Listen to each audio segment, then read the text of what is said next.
All right, if you're on a diet, you may want to close your eyes for the next couple of minutes, but you can still listen in. It's time for our next installment of Donut Wars, and Norm joins us again to tell us how he made out with our judges and how he made them very happy this week. Right, Norm?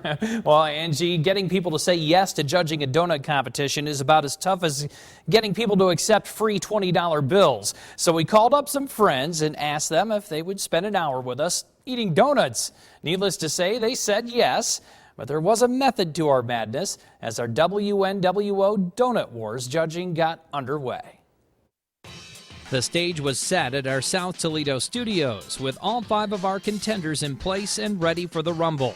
We decided to pit them against each other on a mainstay of the donut world, the classic glaze. As a backup, we gathered each bakery's top-selling specialty donuts to use as a tiebreaker just in case our panel of judges couldn't decide on an outright winner.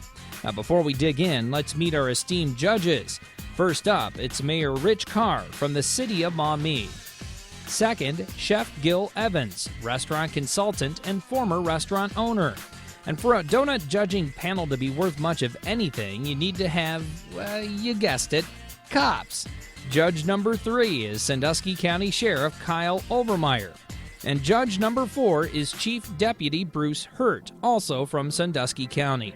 We thank all of our judges for participating, especially our law enforcement officers for having such a good sense of humor about the whole thing.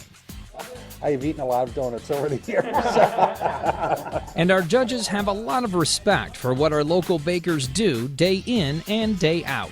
I'm going to bed when they're getting up to go to work, just like newscasters, and the ability for them to create such wonderful smells and textures is just amazing. But encroachment from grocery stores and some of the bigger chains has them looking back at a time when nearly every town had its own bakery. We used to have, years ago, we had a Gutierrez in Maumee, which is gone, and Perrysburg had Mrs. Piot's, and everybody went to them. Sometimes you take that donut and then you have a face behind it, you know, the real baker, as so to speak, and there's that nostalgia towards it, you know. So what's the judging criteria? Well, for fairness, it's a blind taste test. None of the judges know where any of the donuts are from. And after a good looking over, we slice them up and have each judge taste each of the donuts. They are individually scored on appearance, texture, and overall taste. We added up each judge's individual score and added them all together. And after some frantic finger licking and careful calculations, we're pleased to announce that the winner is...